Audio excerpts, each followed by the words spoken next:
Welcome to Masuk Sports Zone. I'm your host, Corey Saccone. I'm joined here with Coach Murphy, sophomore running back Colin Marcus, and senior running back Alex Trump. The Panthers are 6-0 as they defeated Stratford 42-21 on last Friday night's homecoming game. Coach, what was your reaction going in the locker room, not only knowing that Stratford came back to tie the score at 21, but with your top receiver, Anthony Giammo, going down with an injury? Immediately we were, certainly concerned about Anthony's ankle. But it was something that you have to deal with. The biggest message we wanted to get across to the team was don't panic. We had a couple of mistakes made, but as a group we felt pretty good as a coaching staff. Where we were, as long as we could make a couple of changes. We got together as a staff and figured out what we were doing wrong, and tried to make those changes to the players. And my message to them was relax. We're going to be fine. We just need to play a little better in the second half. What's Anthony's status? Will he play Friday, or is he going to be evaluated a little more? No, he'll be good to go. He practiced yesterday. He looked pretty good at practice. We got him some therapy and got him therapy that night, and he'll be good to go. And he's going to be starting tomorrow? Okay. Well, luckily, thanks to Alex and Colin, the running game was just there in the second half, too, as Colin scored 3 touchdowns, and Alex, you had an interception for a touchdown, a 73-yard run. You're the veteran on the show. We talked about last week how there's a possibility that you get a third interception. Take us through that play as you scored on the play, too. Well, I got to give you all the credit. You called it. Thank you for that. But I've seen him. He's run that route a couple times, and it was just a normal little out route. And the quarterback was kind of a bad ball, and the wide receiver missed it, and he kind of fell right into my hands and took it all the way. So. All right, the 73-yard run in the fourth quarter, that basically topped things off a little bit. Just take us through that play, how you just ended the game, just going up the sideline.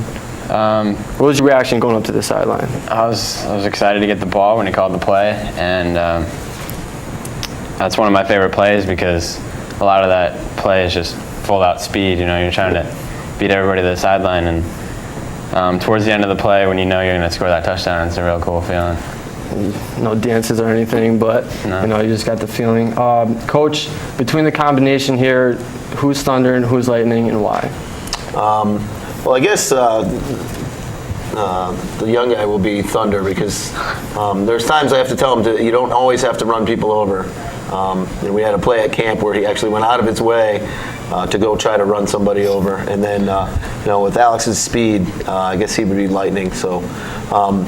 They have different running styles, and Colin's more of a glider, and Alex is more of a sprint guy, and but I think the different styles really works for us. All right, Colin, you started off with a 40-yard run, and then inside the 20, you had 3 straight carries and scored on the third carry. Take us through that whole drive where you just kept getting the ball and you finally scored at the end there. Well, when I got the ball at first and I broke that long run, I was excited, wanted to get the ball again. And when I got the ball down in the 20, it just came to me when I ran for the touchdown. I saw Jeff come, seal the linebacker off, and I cut back, got in the end zone. All right, and also in the third quarter, you took it from the 30 to the 5, and then you just took it in for 6 from the 5. Do you feel that your role has helped out not only Alex, but the other running backs too, as they watch you just carry along the offense?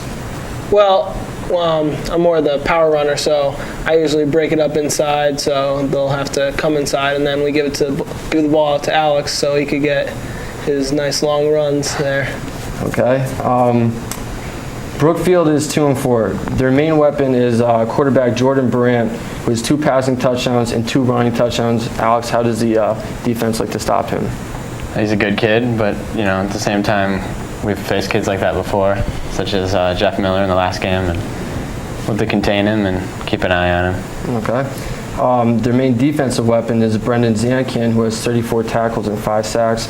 So he's going to be their main target to watch out for there, but no real issue. Colin, you're the funny man on the team in the locker room.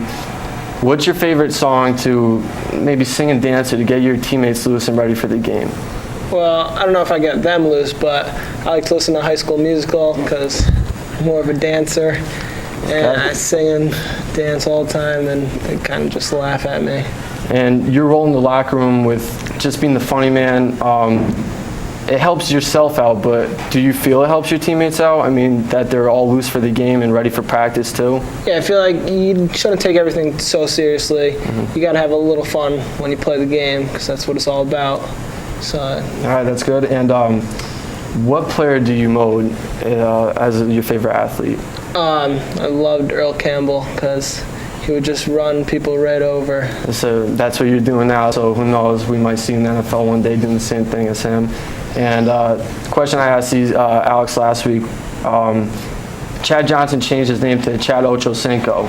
If you could change your name in football, what would it be? I would probably change my name to Old Man River. Old Man River. All right, well, that's going to do it for this week's episode. Thank you for watching, and tune to Channel 17 next week as Masuk takes on Brookfield. Will they be 7-0? Thank you for watching.